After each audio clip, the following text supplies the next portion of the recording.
Scavengers Reign is a dead series, and by the show's own philosophy, that's totally okay. I'll elaborate on that in the following commentary. I just finished it. I finished watching the first season of Scavengers Reign, which is also, as it turns out, the last one. Because apparently the show got cancelled. So this is also kind of a eulogy. And yes, I do mourn the cancellation of this show, and yes, me mourning it means that my initial opinion of this show did not change, which was that it was a masterpiece. And even now, after having seen all of it, and after some of you told me in the comments that it was gonna get stupid, and that turned out somewhat true, even now, I still think Scavengers Reign is a beautiful piece of art, and I would 100% urge everyone to watch it. Invest the time and energy, invest the will to watch this show. Yes, it does have its downsides, and I'll mention these in a bit, but even with them, I think it's worth it. And this is putting it mildly. Scavengers Reign was one of the best shows I've seen in recent years. If I have to classify it among my favorite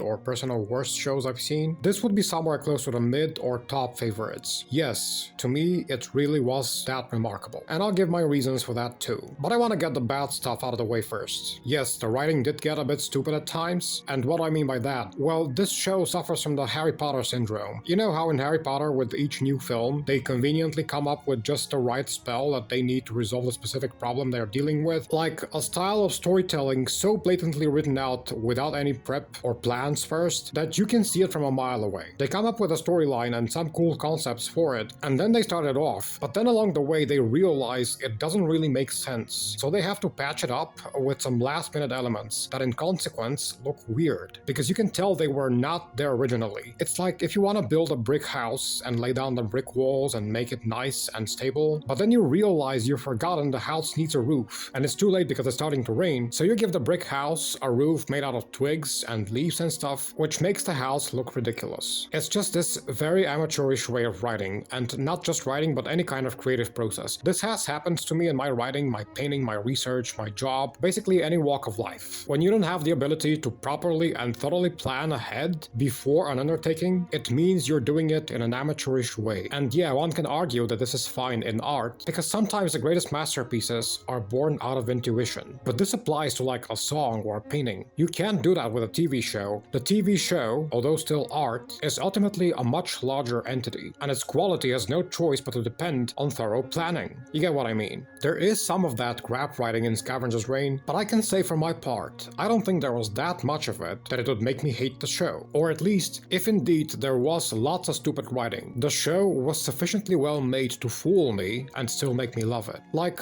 what's the stupid stuff that I noticed, for example? So the story takes place on a planet teeming with various forms of life, each freakier than the next, and the characters that get stranded on it conveniently use these life forms for very, and I mean very specific purposes. And they get to utilize those at ridiculously convenient moments in the story. Like for example, they have to protect themselves from some poisonous gas, and they suddenly come across slugs that they can use as oxygen masks. Or they have to jump from a great height, so they find animals that act like parachutes. Or they get injured and somehow they always happen to find an animal that turns out to be a cure for their particular type of injury. And you know, this kind of stuff. And still, in the end, I didn't care about it. And it didn't make me hate the show, because even with those unpolished moments, the show has a core philosophy. One main ideological entity that it starts on, develops, and nurtures up until the very end. There is a skeleton to it all. There is a point. Unlike so many other contemporary shows that start out on their path, seem to be going somewhere with what they have to say, but then ultimately go down the toilet because the writers don't know how to write endings and plot resolutions. They have a great initial spark of an idea, but then they're too intellectually shallow to convert the initial idea into a finalized, coherent, substantive, and solid work of philosophy. With all its faults of plot convenience, Scavengers Reign wasn't like that. This show knew what it wanted to say, and it said it, developed it, concluded it very neatly, coherently, inspiringly, dramatically, and, in my view, masterfully. And I guess now it follows that I explain what it had to say. What was this core idea and philosophy that Scavengers Reign expressed, and why did I like it so much? This is probably the part where I have to say there's gonna be spoilers, although I'm not gonna talk about specific characters or plots, or maybe not, I don't know. I guess if you don't like being spoiled about the main philosophical point of a show, then please don't watch this video before you watch the show itself. So the core idea of this show, at least as far as I understood, is the cycle of life and death. How one morphs into the other without ever stopping. How the two of them are inseparable. How we should fear neither matter, how we should not only accept both, but also rejoice in them, and rejoice in the fact that we have been given the chance to participate in this circle of eternal life and death, existence and non-existence, creation and destruction. The idea is that it's in a way wrong for us to perceive them as two separate things. We should always look at them as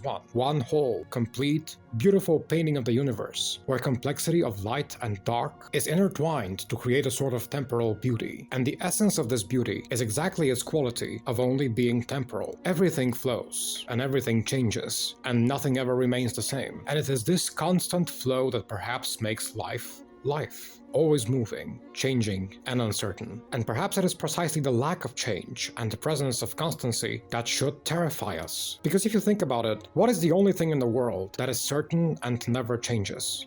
It's death. It's non-existence. This is what we should perceive as non-perfect, because it's just a big nothing. And at the same time, we also should not avoid or fear it when it comes across our path, since it's precisely because of death that we know what life is. See how there is no life without death, and there is no death without life. They're both parts of one great cycle, one beautiful painting. And this painting is a self-portrait of the universe personified. We, living beings, as opposed to non-living matter, we're like a momentary blinks of the eyes of the universe, when it tries to look upon its own self and ask itself, what am I and what is my point? Indeed, there's a lot of insanely incomprehensible things that the universe creates out of non-living matter, say a star or a supernova or a black hole. These things are all dead matter, and they're insanely fascinating, but at the same time, perhaps none of them can compare to us, living beings, in terms of beauty and complexity, because as opposed to, say, a black hole, a living human being is more fascinating simply because of the fact that it's something that has become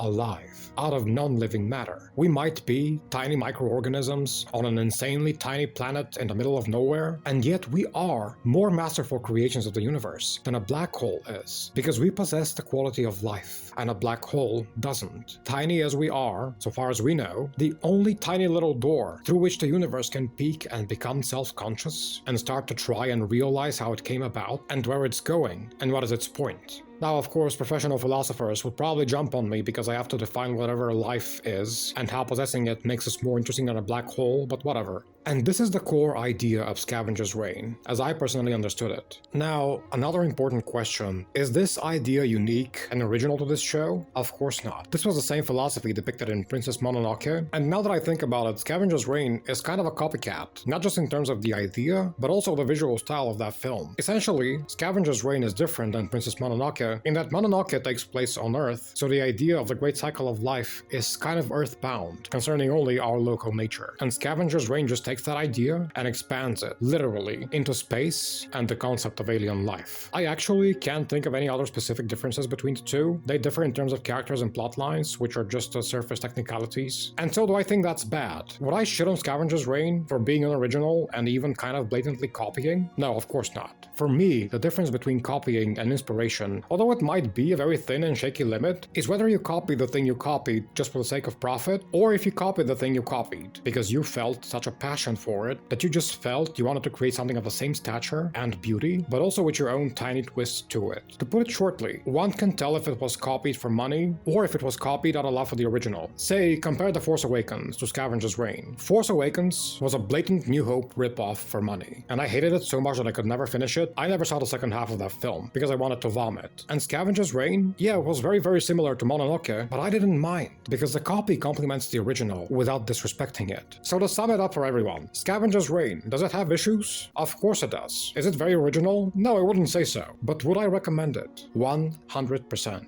It's visually amazing, it has deep drama, it ponders the great questions of the world, and yeah, it got cancelled, so the ending is not definitive, but at the same time, as I said at the start of this essay, Scavengers Reign is dead, and that's okay. That's what the show itself teaches us. All things end one way or the other, and we should not only accept it, but also rejoice in it. And one might say that the show being cancelled with its current ending makes this point valid even more perfectly, because of how the characters end up. Theirs is a story of being trapped in a world they want to leave. That's how they start off. And then gradually, and at the end completely, they seem to have made their peace with not leaving the world they were trying to escape. And not only have they come to terms with staying, we get the impression that they're also starting to love their new new world. So yeah, it is a cycle. Life and death, creation and disappearance, production and cancellation. It always keeps flowing and changing without rest. And that's okay. Let Scavengers Reign rest in peace. And deep thanks to all the people who had part in it for creating what they created. It was absolutely beautiful.